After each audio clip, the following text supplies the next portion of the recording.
Hello दोस्तों, मेरा नाम है नितिन कुमार और स्वागत करता हूं आपका bitmystand.com में। bitmystand है क्या और किस तरीके से इवेंट्स एंड एग्जीबिशन एजेंसीज की हेल्प कर सकता है उनके बिजनेस ग्रोथ में। दोस्तों, bitmystand जो हम लोगों ने बनाया है इसको दो चीज़ों पे फोकस करके बनाया है। पहला के बिजनेस इंक्वायरीज, दूसरा हम लोग हेल्प कर पाए एजेंसीज की वेंडर सिलेक्शन के अंदर। तो पहले पॉइंट पे हम लोग बाद में बात करेंगे, पहले हम लोग सेकंड पॉइंट को डिस्कस करते हैं। वेंडर सिलेक्शन ये एक बहुत ही इम्पॉर्टेंट पॉइंट है एक किसी भी एजेंसी के लिए।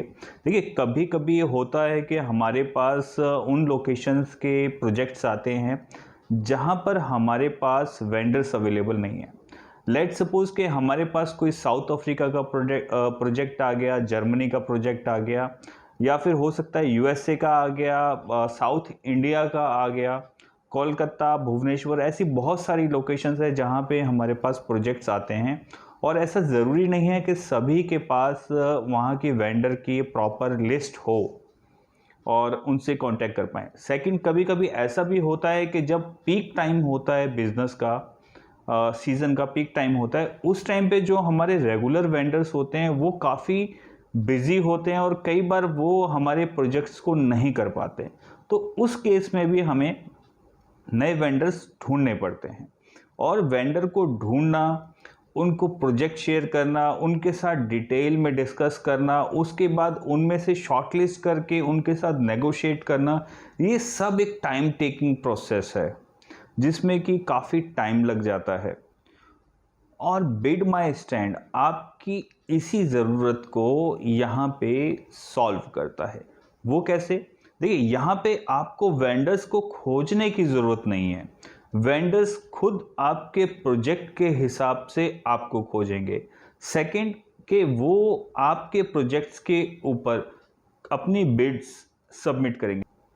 दोस्तों, bitmystand का प्रोसेस और पोर्टल से बिल्कुल अलग है। यहाँ पे आपको क्या करना है कि यहाँ पे आपकी जो रिक्वायरमेंट है with complete details and design आपको bitmystand पोर्टल पे सबमिट कर देनी है। एक चीज़ का बहुत ध्यान रखना है कि जब आप यहाँ पे क्लाइंट का डिज़ाइन सबमिट करते हैं तो उसमें से क्लाइंट की आइडेंटिटी को हाइड कर देना, मतलब उनके लोगो या ग्राफिक्स जो भी हैं वो हाइड कर देने हैं। और जब आप वो डिज़ाइंस एंड डिटेल्स शेयर करते हैं तो उसके बाद हमारे पोर्टल की एल्गोरिथम इस तरीके से डिज़ाइन की गई है कि इवेंट की लोकेशन और प्रोजेक्ट कैटेगरी से मेरा मतलब है कि देखिए, हो सकता है वो प्रोजेक्ट इवेंट का हो, एग्जीबिशन का हो, कॉन्फ्रेंस का हो, या फिर साउंड एंड लाइट के रिक्वायरमेंट हो सकती है। तो इस तरीके से हमने इसमें मल्टीपल कैटेगरीज रखी है।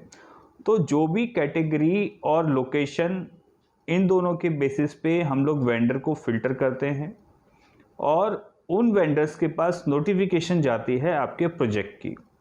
उसके बाद वो जो वेंडर्स हैं, हमारे सर्विस प्रोवाइडर्स जो लिस्टेड हैं हमारे पोर्टल पे, आपके प्रोजेक्ट को देख के, और अगर उनके पास समय है, वो समय फ्री है और आपके प्रोजेक्ट में इंटरेस्टेड हैं, तो वो आपको डायरेक्टली आपके पैनल पे अपनी कोटेशन सबमिट कर देते हैं। और अगर उनका कोई क्वेश्चन होता है तो वो डायरेक्टली हमारे पोर्टल पर ही पूछ लेते हैं और आप उनका डायरेक्टली पोर्टल पर ही आंसर दे सकते हैं। और उस क्वेश्चन का जो आंसर है, क्वेश्चन एंड आंसर बोथ, वो डायरेक्टली हमारे पोर्टल पे विजिबल हो जाते हैं। वो सभी के लिए विजिबल रहते हैं। वो ऐसा इसलिए कि जो क्वेश्चन एक वेंडर को है, हो सकता है कि वो सेम क्वेश्चन और लोगों को भी हो, तो वो एक ही बार में सभी के लिए विजिबल हो जाता है, जिससे कि आपको कुछ हद तक आपकी परेशानी थोड़ी सी कम हो जाती है। और इसी तरीके से जब उनके क्वेश्चन आंसर कंप्लीट हो जाते हैं, ठीक है, मोस्टली तो जब आप डिटेल अपनी सबमिट कर रहे हैं तो कोई क्वेश्चन आंसर होगा नहीं, फिर भी बाई चांस कुछ रह जाता है या कोई क्वेश्चन आता है तो अपना वेंडर वहाँ से पूछ लेता है और आपसे आप उसका जवाब दे देते हैं। और उसके बाद वो वेंडर डायरेक्टली अपनी कोटेशन आपको सबमिट कर देता है। हमने उसमें बिड का ऑप्शन दे रखा है, जो भी उसका कवर नोट होता है लगा के वो दे देते हैं। और वो बिड जो होती है वो सिर्फ आपको विजिबल होती है। इसी तरीके से जब आपके पास मल्टीपल बिड्स आ जाती हैं तो उनमें से कोटेशन के आधार पे आप वेंडर का सिलेक्शन कर सकते हैं, उनको शॉर्ट लिस्ट कर सकते हैं। जब आप वेंडर को शॉर्ट लिस्ट करते हैं 1 2 3 4 मतलब जितने भी वेंडर्स को आप शॉर्ट लिस्ट करते हैं 3 से 4 वेंडर्स को, तो उन वेंडर्स की कॉन्टैक्ट डिटेल आपको विजिबल हो जाती है और आपकी कॉन्टैक्ट डिटेल्स वेंडर को विजिबल हो जाती है। ये जो कॉन्टैक्ट डिटेल्स विजिबल होती हैं ये तभी होती हैं जब आप उनको शॉर्टलिस्ट कर लेंगे। ऐसा इसलिए कि देखिए ये पोर्टल डिज़ाइन ही इस तरीके से किया गया है कि आपकी जो टेलीफोन पर जो लाइफ है उसको हम लोग थोड़ा सा कट ऑफ कर सकें। आपकी जो फ़ोन पर जितना समय जाता है वो जो फ़ोन पे समय जा रहा है वो आप नए बिजनेस को जनरेट करने में लें और यहाँ पे एक एक चीज़ को बार बार उनको कॉन्टीन्यूसली समझाने में टाइम ना लगे आपका। तो जिन वेंडर्स को आप शॉर्टलिस्ट करेंगे उसके बाद उनसे आप डायरेक्टली फ़ोन पे बात करके, ईमेल पे बात करके और अपना प्रोजेक्ट फाइनल कर सकते हैं। एंड पॉइंट एक और इम्पॉर्टेंट पॉइंट है कि इसमें कोई भी कमिटमेंट नहीं है कि आपको जो आप वेंडर शॉर्टलिस्ट कर रहे हैं उनको आपको फाइनलाइज करना ही करना है। ठीक है, ये कम्प्लीटली आपके ऊपर है। हमारी तरफ से कोई ऐसा हम आपसे कोई कमिटमेंट नहीं लेते हैं कि आपको फाइनलाइजेशन करना है। ठीक है, आपको अच्छा लगे तो आप करें और नहीं अच्छा लगे तो ना करें। हाँ, उन वेंडर्स का जो कंप्लीट प्रोफाइल है वो भी हमारे पोर्टल पे विजिबल होगा। शॉर्ट लिस्टेड वेंडर्स का कंप्लीट प्रोफाइल आप उनको देख सकते हैं क्लिक करके। उनके जो वर्कशॉप के फोटोग्राफ्स हैं, उनका प्रीवियस वर्क है, उनके क्लाइंटेल है, तो वो सब कुछ आपको विजिबल हो जाता है। जस्ट लाइक एक मिनी वेबसाइट की तरह उनकी हमने लिस्टिंग क्रिएट कर रखी है। और ये कोटेशंस भी जो होती हैं ये कई फैक्टर्स पे डिपेंड करेंगी और ऐसा हो सकता है कि जो आपका प्रोजेक्ट है या जो स्ट्रक्चर उनको तैयार करवाना है, आपने आपके डिज़ाइन से मिलता जुलता स्ट्रक्चर उनके पास ऑलरेडी अवेलेबल हो या फिर उनके पास मटेरियल अवेलेबल हो, तो वो आपको कॉम्पिटिटिव कोटेशन दे पाएंगे। या फिर ऐसा हो सकता है कि जहाँ पे आपका प्रोजेक्ट है वहाँ पे ऑलरेडी उनके पास कोई और प्रोजेक्ट भी हो, तो जिससे कि उनकी logistic cost and labour cost save होती हो, तो वो अपने जो उनको सेविंग हो रही है उसमें से कुछ अपना प्रॉफिट शेयर करना चाहें आपसे, तो उस वजह से प्राइजेस कम हो सकते हैं। तो ये कुछ फैक्टर्स रह सकते हैं जिसकी वजह से आपको एक सही वेंडर मिलने में हेल्प मिलेगी और साथ ही में कि आपका जो हेडेक है वो थोड़ा कम होगा वेंडर सिलेक्शन के अंदर। तो दोस्तों अब हम बात करते हैं फर्स्ट पॉइंट की। जो हमारा फर्स्ट पॉइंट था कि क्लाइंट इंक्वायरीज। तो क्लाइंट इंक्वायरीज देखिए ये भी एक बहुत ही इंपॉर्टेंट रोल प्ले करता है, इसीलिए हमने इसे अपने पोर्टल के अंदर रखा है। तो वो कैसे? देखिए जब हम अपने पोर्टल को प्रमोट कर रहे हैं तो ऑब्वियस है कि हमारे पास B2C इंक्वायरीज भी आएंगी। B2C से मेरा मतलब है कि डायरेक्ट क्लाइंट इंक्वायरीज, एग्जीबिटर या फिर किसी कॉरपोरेट को अपना इवेंट कराना हो या कोई इनका एग्जीबिशन हो, तो वे इंक्वायरीज भी हमारे पास आएंगी ही।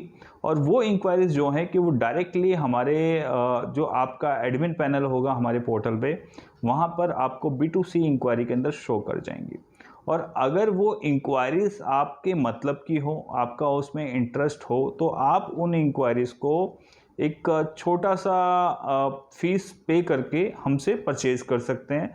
जैसे आप परचेज़ करेंगे तो आपको उनकी कंप्लीट डिटेल्स दिख जाएगी। देखिए ये इसलिए रखा गया है इसको शॉर्ट लिस्टेड में ताकि आपके पास स्पैम इंक्वायरीज ना आए। ये जो भी इंक्वायरीज हमारे पास, इन इंक्वायरीज को हम लोग, हमारा स्टाफ, हमारी टीम कॉल करके या ईमेल करके वेरीफाई करते हैं, उसके बाद ही ये पोर्टल पे विजिबल होती है। और ये इंक्वायरीज भी ऐसा नहीं है कि मतलब अनलिमिटेड टाइम के लिए और अनलिमिटेड परचेज के लिए अवेलेबल है। एक इंक्वायरी सिर्फ 5 लोगों को परचेज करने के लिए अलाउड रहेगी। वंस ये एक बार 5 लोगों को सेल हो जाती है तो उसके बाद हमारे पोर्टल से ये इंक्वायरी डिलीट हो जाएगी, जिससे कि हेल्दी बिजनेस एनवायरनमेंट बना रहे।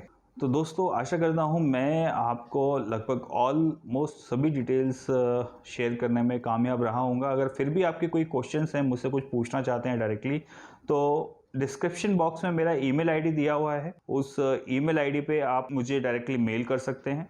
इस वीडियो के डिस्क्रिप्शन में एक लिंक भी है जिस लिंक पे आप जाकर के वीडियो देख सकते हैं कि आपको इंक्वायरी कैसे सबमिट करनी है एंड अपना प्रोफाइल कैसे बनाना है। तो आशा करता हूँ मैं सभी पॉइंट्स क्लियर कर पाया होऊंगा और thank you so much. Have a nice day.